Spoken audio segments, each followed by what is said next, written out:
हम वर्ब की ING form से पहले प्रेपोजिशंस लगा देते हैं, डिफरेंट प्रेपोजिशन लगा देते हैं। तो ये डिफरेंट सिचुएशन में डिफरेंट मीनिंग देते हैं, अलग-अलग अर्थ देते हैं और इनका स्पोकन इंग्लिश में बहुत ज़्यादा यूज़ होता है। तो हमारे लिए ये ज़रूरी हो जाता है कि इनका क्या अर्थ होता है और किस तरह से इनको यूज़ किया जाता है, इसको हम अच्छी तरह से सीखें। आगे बढ़ने से पहले मैं आपसे एक रिक्वेस्ट करना चाहूँगा और वो ये कि अभी तक अपने वीडियो को लाइक नहीं किया तो उसको लाइक कर लें, सब्सक्राइब नहीं किया तो सब्सक्राइब कर लें और फ्रेंड्स को भी अपने शेयर कर दें ताकि उससे इससे उनको भी बेनिफिट मिल सके। तो आइए हम आगे चलते हैं। तो फर्स्ट एक्सप्रेशन है फॉर प्लस वर्ब की आईएनजी फॉर्म, यानी वर्ब की आईएनजी फॉर्म के पहले हम फॉर लगा देंगे। ठीक है, तो फॉर का अर्थ होता है के लिए और वर्ब बताएगा कोई काम, यानी कोई काम करने के लिए।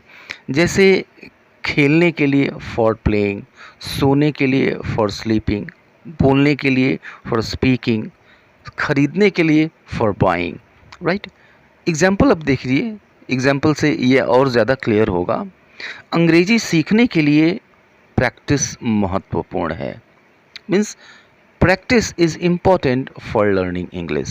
Practice is important for learning English. अब देखिए फॉर लर्निंग इंग्लिश, अंग्रेजी सीखने के लिए। हम अंग्रेजी सीखने के लिए वीडियोस देखते हैं। We watch videos for learning English. अंग्रेजी सीखने के लिए for learning English. Right, second combination है वर्ब की आईएनजी फॉर्म और प्रेपोजिशन का, वो है बिफोर प्लस वर्ब की आईएनजी फॉर्म, यानी कोई काम करने से पहले। जैसे बोलने से पहले बिफोर स्पीकिंग, खाने से पहले बिफोर ईटिंग, जाने से पहले बिफोर गोइंग, सोने से पहले बिफोर स्लीपिंग। अब आइए एग्जाम्पल्स देखते हैं, दो तीन एग्जाम्पल्स देख लेते हैं। बोलने से पहले सोचो, काफ़ी प्रचलित सा पॉपुलर सा सेंटेंस है। बोलने से पहले सोचो, थिंक बिफोर स्पीकिंग। या फिर एक और सेंटेंस लीजिए, जाने से पहले एक बात सुन लो, listen one thing before going. Listen one thing before going, तो बिफोर गोइंग और बिफोर स्पीकिंग। नेक्स्ट कॉम्बिनेशन है विदाउट प्लस वर्ब की आईएनजी फॉर्म। तो विदाउट का अर्थ होता है बिना या फिर के बिना, यानी कोई काम किए बिना। जैसे सीखे बिना विदाउट लर्निंग, जाने बिना विदाउट नोइंग, बोले बिना विदाउट स्पीकिंग, खोले बिना विदाउट ओपनिंग, छुए बिना विदाउट टचिंग। एग्जाम्पल देखिए, बिना इंग्लिश सीखे हमारा काम नहीं चल सकता। Means we can not do without learning English, we can not do without learning English. तो we can not do means हमारा काम नहीं चल सकता, इसका अर्थ ये होता है हमारा काम नहीं चल सकता। We can not do without learning English. एक और एग्जाम्पल देखिए, खाना खाए बिना हम नहीं रह सकते। सही बात है, खाना खाए बिना हम नहीं रह सकते। Means we can not live without eating food, we can not live without eating food. खाना खाए बिना हम नहीं रह सकते। नेक्स्ट कॉम्बिनेशन देखिए, आफ्टर प्लस वर्ब की आईएनजी फॉर्म। तो आफ्टर का मतलब होता है के बाद, यानी कोई काम करने के बाद। जैसे यहाँ आने के बाद, मीन्स आफ्टर कमिंग हियर। सोने के बाद आफ्टर स्लीपिंग, खाने के बाद आफ्टर ईटिंग, जाने के बाद आफ्टर गोइंग। राइट, एग्जाम्पल देखिए, वहाँ से आने के बाद मैंने खाना खाया। Means I ate food after coming from there. I ate food after coming from there, वहाँ से आने के बाद मैंने खाना खाया। वीडियो देखने के बाद मैंने खाना खाया। I ate food after watching the video, I ate food after watching the video. Right, इसी तरह से आप दूसरे भी सेंटेंसेस फ्रेम कर सकते हैं और उनको ट्रांसलेट करने की कोशिश करिए। ठीक है, कमेंट बॉक्स में कमेंट करिए, feel free to comment in the comment box, I will see each and every comment. Next combination देखते हैं, वाइल प्लस वर्ब की आईएनजी फॉर्म।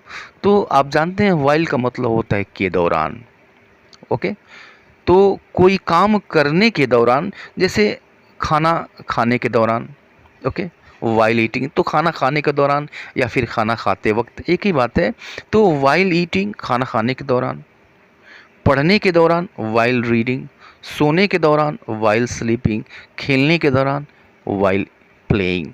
तो इस तरह से खेलने के दौरान कह लीजिए, या फिर खेलते वक्त कह लीजिए, या फिर खेलते हुए ये कह लीजिए, इन तीनों का मतलब एक ही है, राइट। एग्जाम्पल देखिए, खेलने के दौरान वह गिर गया, means he fail while playing, he fail while playing. तो वाइल प्लेइंग खेलने के दौरान, या फिर खेलते हुए, ऐसे भी कह सकते हैं इसको, खेलते हुए वह गिर गया, राइट, या फिर खेलते वक्त वह गिर गया। ओके, खाने के दौरान बात न करो, means don't talk while eating, don't talk while eating. Okay, next combination देखते हैं, बाई प्लस वर्ब की आईएनजी फॉर्म, यानी ये अर्थ देता है कि कोई काम करके, राइट। तो कोई काम करके किसी उद्देश्य को हासिल किया जाता है, किसी पर्पस को हासिल किया जाता है, ये इस तरह का अर्थ देता है। जैसे सीख कर या फिर सीख करके, मीन्स बाय लर्निंग, परिश्रम करके मीन्स बाय वर्किंग हार्ड, पढ़ा करके बाय टीचिंग, बेच करके बाय सेलिंग। ठीक है, तो कोई काम करके जब हम किसी उद्देश्य को हासिल करते हैं तो उस वक्त हम वर्ब की आईएनजी फॉर्म से पहले बाय लगाते हैं। जैसे एग्जांपल देखिए, वह फल बेचकर पैसा कमाता है, means he earns money by selling fruits, he earns money by selling fruits.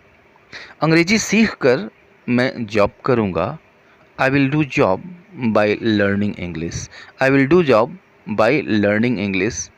परिश्रम करके तुम सफल हो सकते हो, means you can be successful by working hard, you can be successful by working hard. यानी कोई काम करके जब हम किसी उद्देश्य को हासिल करते हैं तो उस समय हम वर्ब की आईएनजी फॉर्म से पहले बाय लगाते हैं। और जो नेक्स्ट कॉम्बिनेशन है, next combination two plus verb की आईएनजी फॉर्म, राइट। तो अब आप ये सोच रहे हो कि टू की ठीक बात तो हम वर्ब की फर्स्ट फॉर्म लगाते हैं, हाँ लगाते हैं, लेकिन एक सिचुएशन ऐसे भी होती है जब हम टू के बाद वर्ब की आईएनजी फॉर्म लगाते हैं। तो एक तो एग्जांपल ये देखिए, दो एग्जांपल ये लीजिए कि जब हम वर्ब के ठीक बाद वर्ब की फर्स्ट फॉर्म लगाते हैं और इस समय यह उद्देश्य बताते हैं। जैसे देखिए, I watch videos to learn English, ठीक है। तो I watch videos to learn English, यानी मैं इंग्लिश सीखने के लिए वीडियोज़ देखता हूँ, ठीक है। तो देखते हैं, उद्देश्य आपका क्या है, टू लर्न इंग्लिश, अंग्रेजी सीखना उद्देश्य बता रहा है। यहाँ पर फॉर लर्निंग भी यूज़ कर सकते हैं, राइट, जैसा कि पीछे हम देख चुके हैं। या फिर I went there to buy vegetables, यानी मैं वहाँ सब्जियाँ खरीदने के लिए गया। तो जाने का उद्देश्य क्या था, सब्जियां खरीदना, यहाँ भी उद्देश्य बता रहा है, पर्पस बता रहा है। तो इस तरह से टू और वर्ब की फर्स्ट फॉर्म का यूज़ हम उद्देश्य बताने के लिए करते हैं, पर्पस बताने के लिए करते हैं। लेकिन जब हम प्रेफर का यूज़ करते हैं, प्रेफर का अर्थ होता है पसंद करना, तो प्रेफर का यूज़ करते वक्त जब हम ये बताते हैं कि इस काम को करने की अपेक्षा कोई दूसरा काम मैं करना ज़्यादा पसंद करता हूँ, इस वक्त जो वर्ब आती है, जिस काम की हम बात करते हैं, चर्चा करते हैं, उसकी आईएनजी फॉर्म को यूज़ करते हैं, राइट। जैसे I prefer giving to taking, तो आई प्रेफर यानी मैं पसंद करता हूँ, गिविंग देना, टू टेकिंग लेने के बजाय यानी लेने की अपेक्षा, तो मैं लेने की अपेक्षा देना ज़्यादा पसंद करता हूँ। तो जो चीज़ ज़्यादा पसंद की जाती है उसको हम पहले रखते हैं, जो चीज़ कम पसंद की जाती है, नहीं की जाती है, उसको हम बाद में रखते हैं। I prefer giving to taking, मैं देना लेने की अपेक्षा ज़्यादा पसंद करता हूँ। या फिर एक और एग्जांपल देखिए, I prefer walking to cycling, तो आई प्रेफर वॉकिंग यानी मैं टहलना ज़्यादा पसंद करता हूँ, टू साइकिलिंग साइकिल चलाने के बजाय, साइकिलिंग साइकिल चलाने की जगह। तो अब देखिए, पहले जो चीज़ ज़्यादा पसंद की गई या फिर जो चीज़ पसंद की जाती है, और बाद में टू के बाद वर्ब की आईएनजी फॉर्म, जो चीज़ कम पसंद की जाती है या फिर नहीं पसंद की जाती है।